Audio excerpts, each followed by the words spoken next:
Good afternoon, ladies and gentlemen, and welcome to my ChinWag on Sunday, the 31st of July, 2022. Very nice of you to join me. Sorry there wasn't been a ChinWag for a couple of days. I've been away camping, which is why I've not shaved at the moment, not looking my best, fully, properly presented. That's one of the things about having an Essie that heats up the water is, unless you're in, of course, you haven't got any central heating or gas or electricity to set off in advance to get the hot water going. And I'm not going to light the Essie at the moment until a little bit later on. So that is a drawback from what we were talking about last time. However, we'll come over to your comments in a mo. This will be just a very simple little ChinWag, but I just wanted to acknowledge the fact that A, I hadn't done one, and B, put in another little subject for you to comment on. So I've been away with the lovely Julia, but also not with the lovely Julia, not just the lovely Julia, little Joe, of course, came with us, and we met up there at a campsite near Lewes with Nigel Sadler and his lovely wife Kelly, and also Tim Tricker and his girlfriend Rachel. And the six of us, well, seven if you count little Joe, and eight if you count Ziggy, the dog, had a lovely time 2 nights on a campsite in various different camping vehicles. Tim, who's a viewer, and you may remember in the Bald Explorer, has recently, very recently, bought himself a van, a transit van, a little bit bigger, a little bit longer than mine, and has been sorting it all out on the inside, converting it into a camper van. And Nigel already has a motorhome that's about 20 years old. It does need a little bit of attention, he says, but it's a lovely, ready-to-go mobile home. And we very kindly were given a tent by, I think it's Elizabeth and David, very kindly, and we shoved that up, and we were staying in the tent overnight using my camper van, or my transit van, which is a camp-in van, if you like, as a sort of more like a cooking station and a base station for charging up batteries and filming equipment and making teas and coffees and that kind of thing.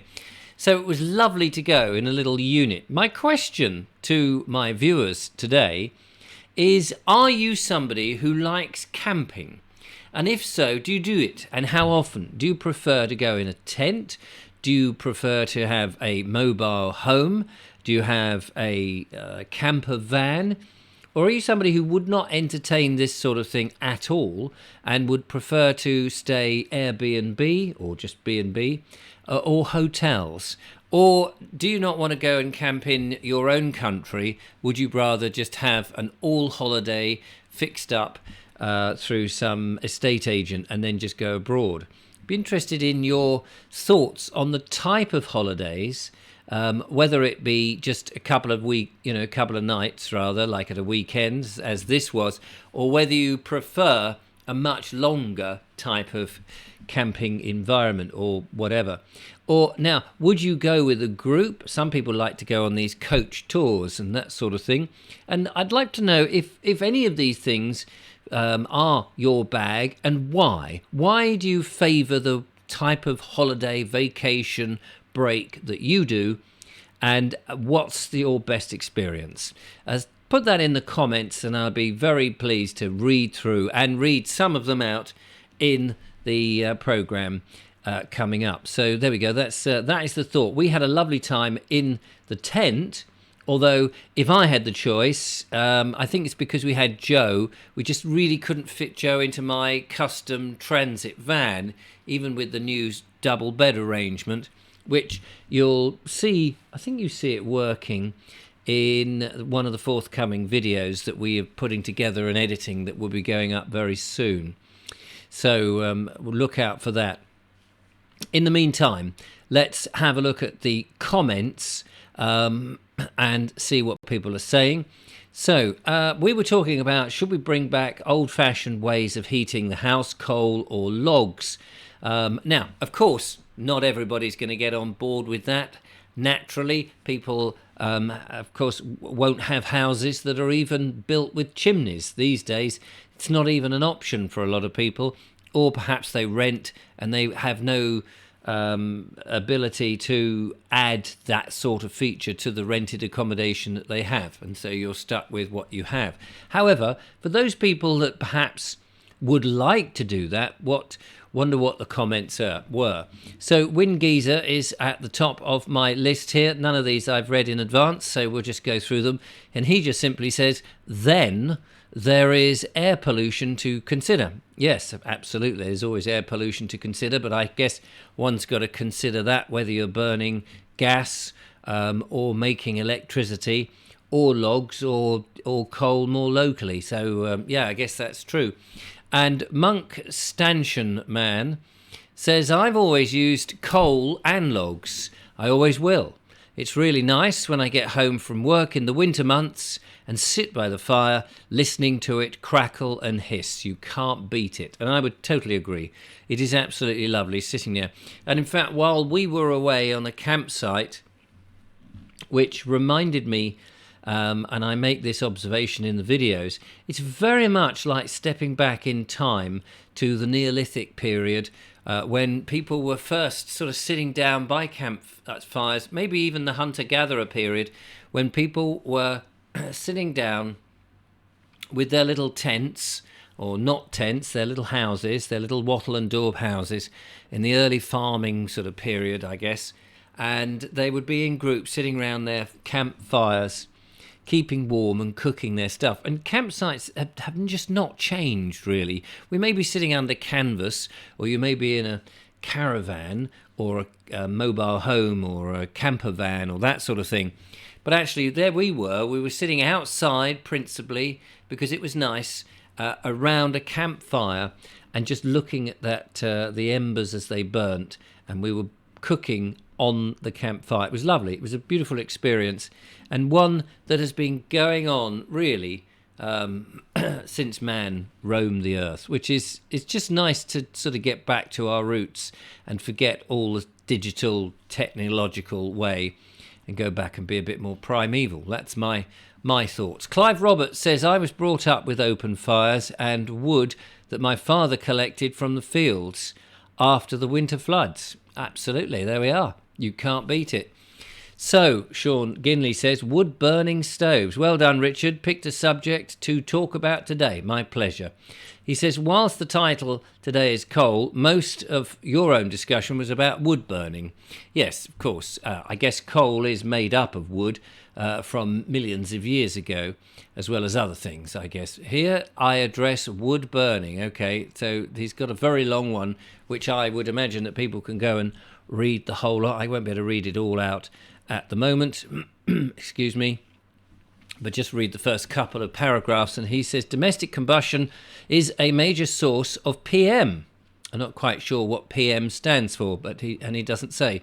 But PM emissions in 2020 accounting for 15% and 25% of PM10 and PM2.5. So not really understanding what that means. It's unfortunately irrelevant. Unless one can... Sorry, Sean. I'm sure you're right, but I don't know what PM means. Stephen John Baldwin says, Richard, I've got a wood-burning stove and have found that lump wood charcoal is very efficient to get the fire up and running. You can buy it on eBay, apparently. After that, I add logs, dry logs, of course. Well, of course, you wouldn't want to put wet logs on. You just have a very cool fire. Not cool, as in, hey, it's cool, man. Just cool, which would be very inefficient and smoky. Anyway, the bigger the better.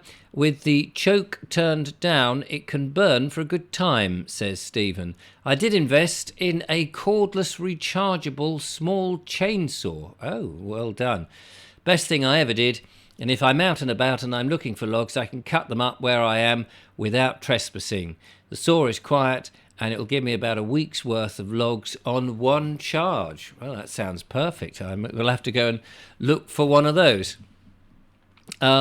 Mark Burgess says, talking of coal, it's the steam railways that are close to my heart, and there are a small respite of Welsh coal. But when that's gone, there's There's going to be no more Russian coal. Some experiments have been without coal substitutes with some encouraging results.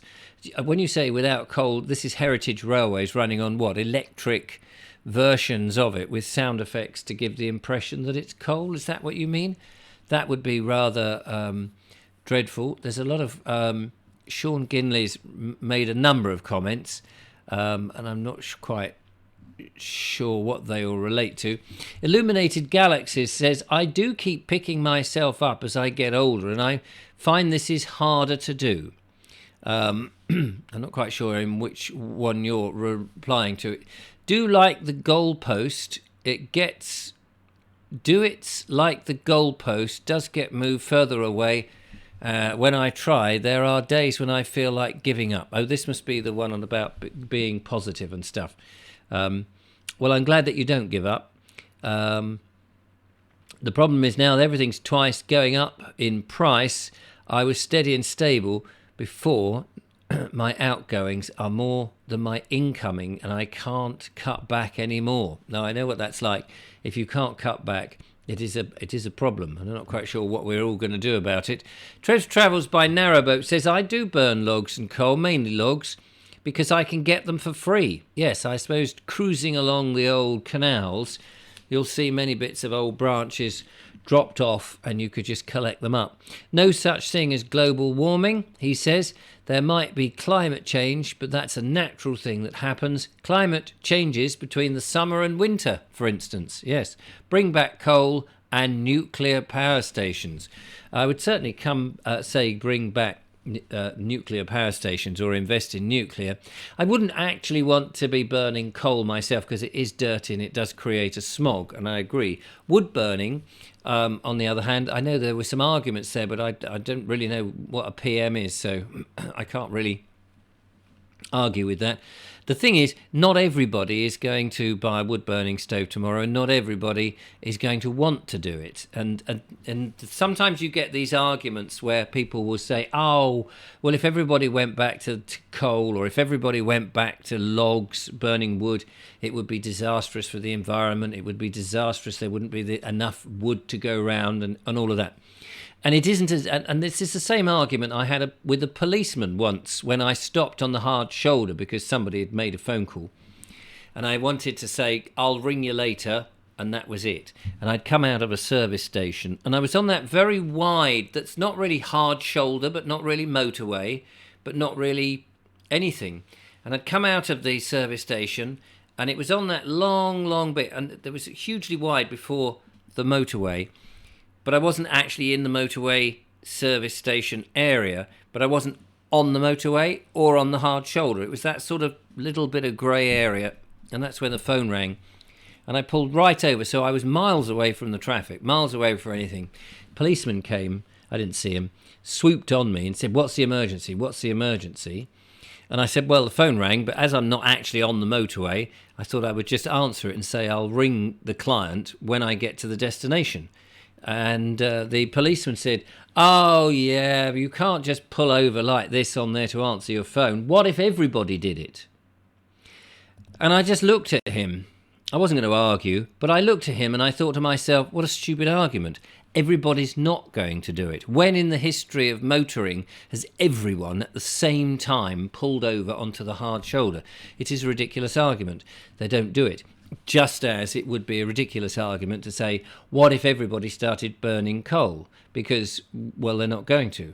Or indeed logs, they're not going to. But a percentage might start, but that's not everybody. Giles Whitehead Artist says, I grew up with a Rayburn. All our meals were cooked with this, and the kettle was always on the top. One of my jobs was to light the fire in the morning. That Rayburn was burning every day in my entire childhood. Another fire heated the water. All the wood came from the farm. We were very self-sufficient in that way. As you say, we are now being controlled by choices made by other people in power. And from our perspective, it all makes very little sense. Finding a way to be more independent from these giants seems like a good plan. So there you go. Thank you very much, Giles. I couldn't agree more. I think just having the option to make more of the decisions in your own life, rather than having a government breathing down and telling you how you can live your life, is, in my opinion, not a great way of living. Being smaller, being more efficient, and being able to make your own decisions, I think, is a far, far more interesting and satisfying life, rather than having a big global world in which a few people are making the decisions for you and telling you how to live your life. But you may disagree, and of course you're entitled to disagree, so bung your comments in the comments area and let's find out. But my question this time is, where would you go on holiday? If you would you go camping? Would you go in a tent? Would you go in a motorhome? Would you go in a caravan? Would you go in a campervan? Or do you prefer hotels, bed and breakfasts? And would you stay in your own country to explore it, or do you prefer a package holiday paid for and organised by a travel agent or some other sort of agent? Let me know. Anyway, that's it for today. Thank you very much. I hope you've enjoyed the talking points, and I will catch up with you hopefully next time. Bye for now.